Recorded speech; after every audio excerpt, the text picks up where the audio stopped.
আসসালামু আলাইকুম। তোমরা হয়তো অনেকেই জানো আমরা একটা সিরিজ চালু করেছি যেখানে প্রত্যেকটা ইউনিটে যে যে সাবজেক্ট থেকে প্রশ্ন আসে সেগুলোর সাজেশন দিয়ে থাকি এবং কোন কোন টপিকে পড়লে চান্স পাওয়া যাবে সেগুলো নিয়ে কথা বলি। তো এরই ধারাবাহিকতায় আজকে আমরা সি এবং ডি ইউনিটে যারা পরীক্ষা দিবে তাদের জন্য বাংলা কোন কোন টপিক থেকে প্রশ্ন আসে সেটা নিয়ে কথা বলবো। আমরা মূলত আজকে 10 থেকে 11টা টপিক নিয়ে কথা বলবো, যেগুলো যদি তোমরা পড়ো তাহলে মোটামুটি 95% তোমরা কমন পাবা। আমরা মেইন টপিকগুলো বলে দিব এবং কোন টাইপের প্রশ্ন আসে সেগুলো বলে দিব। তো সেভাবে পড়ো, ইনশাল্লাহ চান্সটা হয়ে যাবে। তো বাংলায় প্রথমেই বলবো সবচেয়ে বেশি ইম্পর্টেন্ট যেটা সেটা হলো বাংলার সাহিত্য পাঠ। সাহিত্য পাঠ থেকে দেখো 2018-19 সালে প্রায় 5টা প্রশ্ন আসছে এবং 2017-18 সালে প্রায় 10টা প্রশ্ন আসছে। তো তোমরা আইডিয়া করে নিতে পারো এই যে সাহিত্য পাঠ সেখান থেকে তোমাদের প্রায় 8টা প্রশ্নের মতো আসতে পারে, 8 থেকে 9টা প্রশ্ন আসবে। এরপরে যদি আমরা বলি সেটা হলো ধ্বনি ও বর্ণ। এর মধ্যে আবার ধ্বনি পরিবর্তনও তোমার যুক্ত থাকবে। তো ধ্বনি ও বর্ণ থেকে 2018 এবং 19 সালে দুইটা এবং 17 এবং 18 সালে দুইটা আসছে।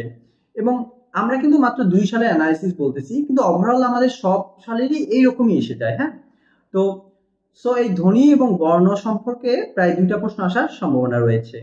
এরপর উপসর্গ। উপসর্গ খুবই ইম্পর্টেন্ট, দেখা যায় যে 2টা থেকে 3টা প্রশ্ন আসেই। তো উপসর্গ থেকে কেমন টাইপের প্রশ্ন আসে? সাধারণত একটা উপসর্গ দিবে, এটা আসলে কোন টাইপের উপসর্গ সেটা, বা একটা শব্দ দিবে সেখানে একটা বর্ণ, সেটা কোন উপসর্গ, বা ধরো পাতিহাস, এখানে পাতি কোন অর্থে ব্যবহৃত হয়েছে, এরকম অর্থ কি অর্থে ব্যবহৃত হয়েছে সেটা, এই টাইপের প্রশ্নগুলো খুবই বেশি আসে। এরপর শব্দ। শব্দটা খুবই ইম্পর্টেন্ট, যেটা 2018 এবং 19 সালে 3টা প্রশ্ন আসছে এবং 2017-18 সালে 2টা প্রশ্ন আসছে এবং এবছর আসার সম্ভাবনা রয়েছে মিনিমাম 2টা থেকে 3টা। শব্দ থেকে কি টাইপের প্রশ্ন আসে? সাধারণত তোমাকে একটা শব্দ দিবে, এটা কোন ভাষার শব্দ, ফার্সি নাকি আরবি, এই টাইপের কিছু, বা বলতে পারেন নিশ্চয়ই কোনটি আরবি ভাষার শব্দ। এই টাইপের প্রশ্নগুলি আসে সাধারণত। আবার মৌলিক শব্দ কোনটি, বাকি যে টাইপগুলো আছে শব্দ সেখান থেকেও কিন্তু প্রশ্ন আসে। দেন সন্ধি বিচ্ছেদ। সন্ধি বিচ্ছেদ থেকে তোমাদের 2018-19 আসছে 2টা এবং 2017-18 আসছে একটা। তো মোটামুটি 2টা প্রশ্ন এখান থেকে ধরে রাখতে পারো যে আসতে পারে। এরপর এক কথায় প্রকাশ, সেখানেও মোটামুটি 2টা প্রশ্ন আসবে। দেন সমার্থক শব্দ ও শব্দার্থ, এটাও বেশি ইম্পর্টেন্ট। যেমন 2018-19 সালে 3টা আসছে এই টপিক থেকে এবং 2017-18 সালে আসছে একটা। তো এখানে তোমরা ধরে রাখতে পারো 2টা প্রশ্ন আসতে পারে। এবং কোন টাইপের প্রশ্ন আসে? সাধারণত বোর্ড বইয়ের কিছু শব্দার্থ আসে। তাছাড়াও সমার্থক শব্দ, যেগুলো সাধারণত বইয়ে তোমরা যে বাংলা দ্বিতীয় পত্রের যে বই আছে সেখান থেকে সমার্থক শব্দ পড়তে পারো। তবে সমার্থক শব্দ এবং শব্দার্থ দুটো একটু আলাদা টাইপের, তোমরা দেখিয়ে নিও। দেন বিপরীত শব্দ, এটা খুব বেশি ইম্পর্টেন্ট না। যেমন 2018-19 সালে একটাও আসেনি, 2017-18 সালে একটা আসছে। তো ধরে রাখতে পারো একটা আসার সম্ভাবনা রয়েছে। এরপর শুদ্ধ বানান, এটা 2018-19 একটা, 2017-18 একটা আসছে।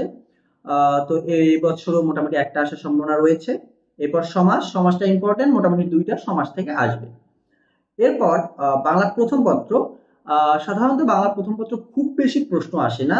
যেমন 2018-19 সালে মাত্র একটা আসছে, তবে 2017-18 সালে আবার 6টা আসছে। আরো অনেক সালের পর্যালোচনা আছে, অতগুলো আসলে ভিডিওতে বললে অনেক সময় চলে যাবে, তাই আমি 2টা সালের বলছি। তো এই বাংলা প্রথম পত্রের ক্ষেত্রে গড়ে দেখা যায় 3 থেকে 4টা বা 5টা প্রশ্ন আসতে পারে, অনেক সময় আবার দেখা যায় 10টাও আসছে। তো এটা আসলে সেভাবে বলা যাচ্ছে না, তবে আইডিয়া ধরে রাখতে পারো অ্যারাউন্ড 5টা প্রশ্ন বাংলা প্রথম পত্র থেকে আসতে পারে। এরপর আমি যদি জেনারেল কিছু তোমাদের প্রশ্ন মানে টিপস দিয়ে থাকি, সেটা হলো প্রথমত যে যে টপিক বললাম টপিকের ভিতরের যে বিশ্লেষণগুলো বিভিন্ন বই থেকে পড়ে নিবা। সেটার পাশাপাশি তোমরা যেগুলো আছে প্রিভিয়াস কোশ্চেন, শুধুমাত্র হাজিরা নেশন না, অন্যান্য সকল বিষয়গুলো, সাপোজ তুমি উপসর্গ পার্ট, উপসর্গ পার্টের মেইন যে কোনটা কোন উপসর্গ এগুলো তো পড়লা, তার পাশাপাশি অন্যান্য বইয়ে যেগুলো তুমি দেখবা যে প্রিভিয়াস সকল বিসিএস, বিভিন্ন ব্যাংক, বিভিন্ন জব এবং বিভিন্ন ইউনিভার্সিটি যে কোশ্চেন গুলো আসছে সেগুলো যদি তুমি কভার করো তাহলে ইনশাআল্লাহ তুমি কমন ইজিলি পেয়ে যাবা, মানে কোশ্চেন সলভ করলেই। সো এভাবেই সেম বাকি টপিক গুলো তোমরা পড়বা। আর আমাদের দীপশিখা বইয়ে এই টপিক গুলো অনুযায়ী এভাবেই সাজানো, অর্থাৎ প্রথমে বাংলা সাহিত্য আছে এবং বাংলা সাহিত্যের সকল ডিটেলস তথ্য যেগুলো পড়লেই জানা সেগুলো আছে। তো তোমরা এভাবেই পড়ো আর দীপশিখা বই থেকে ইনশাআল্লাহ কমন পাবা। আমরা চেষ্টা করছি বইটা এবার হয়তো আমাদের প্রেসে আসবে না, এবার বলতে শুধু এই বছরের কথা বলছি, পরের বছর থেকে আমরা প্রিন্ট দিব। তবে আমরা ভাবছি তোমাদের জন্য হয়তো বা আমরা নোট আকারে দিতে পারি, তো যাদের লাগবে তারা আমাদের সাথে কন্ট্যাক্ট করতে পারো। তো আজকে পর্যন্তই, টেক কেয়ার, গুড বাই।